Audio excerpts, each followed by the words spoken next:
Ask anyone to describe General George Patton, and you get the cartoon version, the blood and guts bulldozer, who answered every tactical question with massed armor and sheer firepower.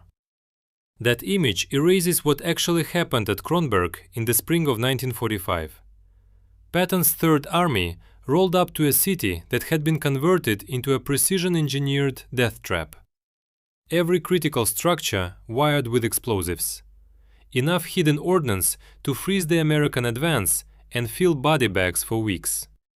Standard doctrine said clearing it would take 7 days of brutal, grinding engineer work. Patton did it in 36 hours. 0 American mine casualties. His weapon was a 2-page letter.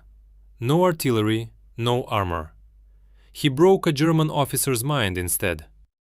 The formations capable of meeting the Third Army in a stand-up fight had already been shattered, captured, or shoved back to defensive lines deeper east.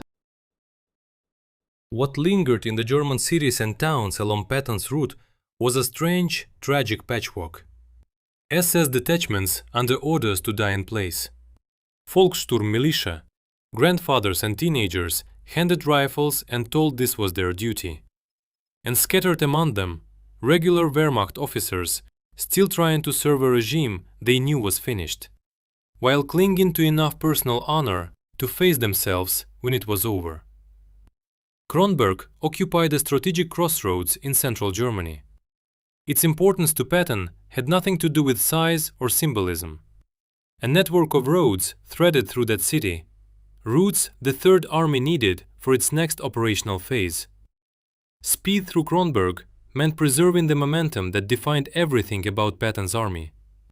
Delay at Kronberg meant handing German defenders further east precious hours to harden their positions.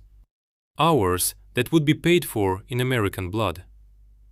The German officer tasked with holding the city was Colonel Werner Alderman. A career Wehrmacht man, he had served since before the war, fought in Poland, fought in France, fought on the Eastern Front. His combat record was the kind that earned decorations, promotions, and something rarer, the professional respect of his peers. In an army hemorrhaging everything else, that respect was the last currency worth anything. Alderman was no fanatic. He carried no ideological fire. He was a soldier who had received an order and intended to execute it.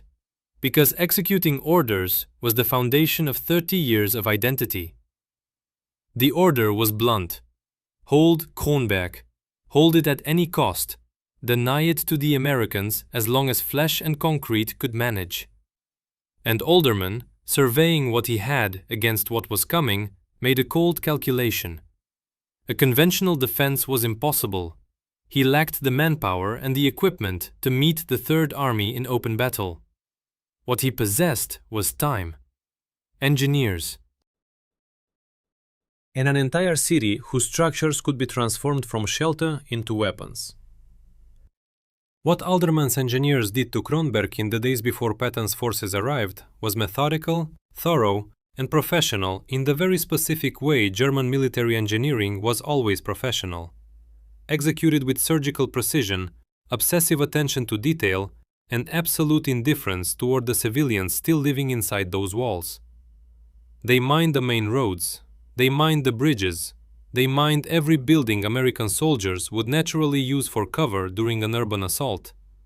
The town hall, the hospital, the church, the school. Explosives wired to doors, windows, staircases, cellar entrances. The density of hidden ordnance pushed far past anything standard defensive doctrine called for. They converted every block of Kronberg into a killing ground, engineered to annihilate any force that moved through it the way forces normally move through cities. Then they pulled German military personnel back to defensive positions along the eastern edge, and they waited. Patton's advance units reached Kronberg's outskirts on a Tuesday morning in late March. The first reconnaissance teams reported something that didn't fit. The city sat quiet. No visible German defensive presence on the approaches. No artillery, no sniper fire. No resistance of the kind Patton's men had trained themselves to expect when closing on a fortified position. Streets empty. Buildings standing untouched. From the outside, it looked like a city that had simply decided to lay down. The officer leading the forward elements sent word back that something was off. He couldn't name it precisely, but the total absence of opposition in a city flagged as defended felt wrong. Wrong in the specific, wordless way things feel wrong to soldiers who've stayed alive long enough to trust their nerves over their eyes. He asked for authorization to halt and push reconnaissance ahead before moving into the urban core. Authorization came, and the reconnaissance found the mines. Not all of them, not right away, but enough to make the picture unmistakable. Kronberg had been engineered into a trap, at a scale no one in Patton's engineering corps had seen during this entire campaign. The assessment that reached 3rd Army headquarters was blunt. Clearing Kronberg safely would consume days, possibly a full week, and would demand engineering assets whose concentration on a single city would drag the broader advance to a crawl. Patton read the report at his headquarters. He was quiet for longer than anyone on his staff was accustomed to. Then he asked for the best intelligence available on the German commander responsible for Kronberg's preparation. The name Alderman came back, attached to a service record. Patton read the service record. Then he dictated a message. It was addressed to Colonel Werner Alderman, commanding German forces in and around Kronberg. Delivery required improvisation, a combination of captured German radio frequencies and a local civilian intermediary willing to carry a written copy through the German lines. Patton's staff doubted it would reach its target. Patton told them to send it regardless. The message said the following. It acknowledged that General Patton was aware of the preparations made inside Kronberg and that he understood the military reasoning behind them. It expressed professional respect for thorough defensive work. It conceded that the engineering effort was competent. Then it declared that none of this would alter the outcome, because the Third Army was going to take Kronberg no matter how it had been prepared. The only open question was what Kronberg would look like once that happened. And then the message shifted into territory nobody on Patton's staff had heard him enter in quite this way before. It stated that if Alderman's forces withdrew from Kronberg and delivered accurate maps showing every mine location within the city, Patton would guarantee that Alderman and his men received treatment as prisoners of war in strict accordance with the Geneva Convention. Alderman's cooperation would be documented in the official Third Army report, recorded in language that accurately reflected what he had done. But if Alderman chose to hold the defense, if American soldiers died on mines buried in Kronberg streets, Patton made a different promise.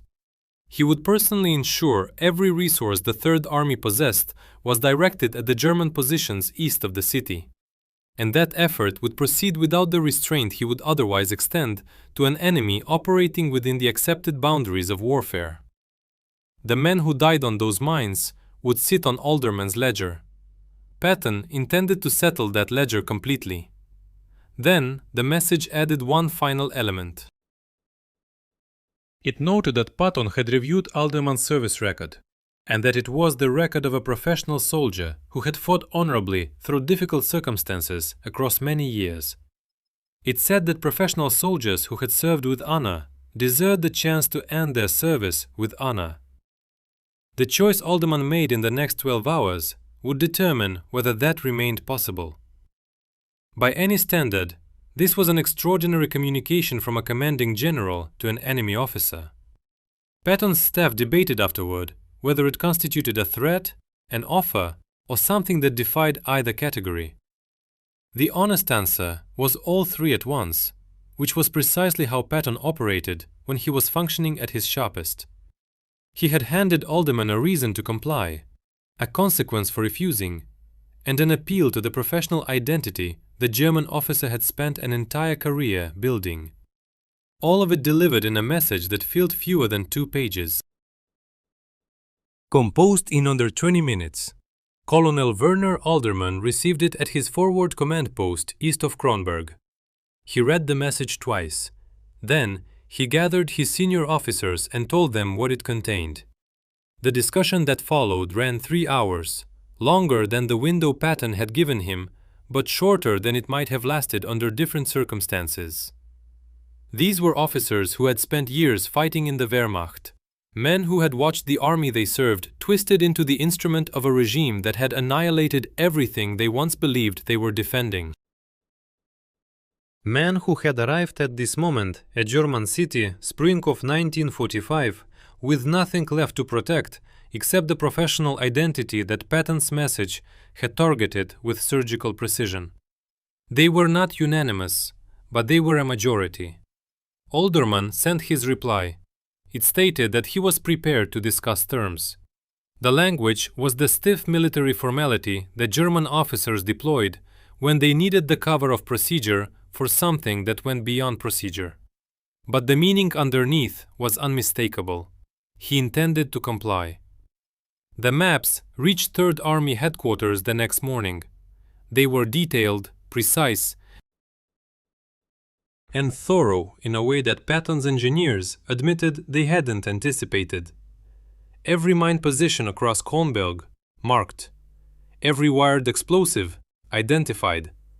The maps had been assembled with the same meticulous professionalism that had gone into designing the trap itself, which meant they could be trusted, which meant American soldiers who would otherwise have died did not die. Patton's engineers moved through Kronberg with those maps and cleared it in 36 hours. The original estimate had been a week. The advance pushed forward. Kronberg fell without a single American casualty from mines. That would not have been the case if Alderman had chosen differently. Alderman and his men were processed as prisoners of war, exactly as Patton had promised. His cooperation was recorded in the official Third Army report, exactly as Patton had promised. Whether any of this helped him in the post-war proceedings that followed remains unclear in the historical record. What is documented is Patton's reaction when told Kronberg was clear and the advance could resume. He said only that it was the correct outcome, that Alderman had made the right choice, that he hoped the German officer understood the choice he'd made was the honorable one, not the easy one, because those were not always the same thing. In this case, they happened to be. His staff pressed him afterward. What would he have done if Alderman had refused? If the German commander had chosen to hold his position and force the Americans to fight through a mined city, block by block, street by street? Patton looked at the officer who asked this for a long moment. Then he answered. He would have done precisely what he had threatened. He would have brought every available weapon to bear on the German positions, and he would not have tempered that response in any way. Threats not backed by genuine intention were not threats, he said. They were requests. And he had never once in his life made a request when he meant a threat. Then his tone shifted. He said he had genuinely hoped Alderman would respond the way he did. Not because it simplified the military situation, though it did, because the alternative would have forced him to destroy the professional record of a soldier who had, by every available piece of evidence, served with real honor inside a dishonorable cause. He said there were not many of those left in the German army by the spring of 1945. He saw no reason to waste them without purpose. His staff agreed afterward. It was the most Patton thing he had said in a very long time. The threat had been real. The respect had been real. The outcome had been the product of both, communicated without ambiguity to a man capable of receiving them. George Patton had known from the start that Alderman was that kind of man. He had read his service record. He had recognized in it the outline of someone who, under different circumstances, might have been precisely the kind of soldier Patton most admired. The war ended 6 weeks later. Patton never met Alderman in person. The two men, behind one of the most unusual negotiations in the entire Western campaign, never once occupied the same room. They never shook hands.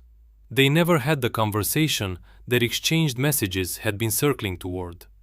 Instead, they spoke through intermediaries, through radio frequencies, through a civilian who physically carried the written message across the lines. through the professional shorthand of soldiers who understood each other deeply enough to reach an agreement without ever standing face to face. And that was sufficient. In a war that was grinding toward its end but hadn't yet reached it, with men still dying every single day for territory that would be strategically meaningless within 6 weeks, it was far more than sufficient.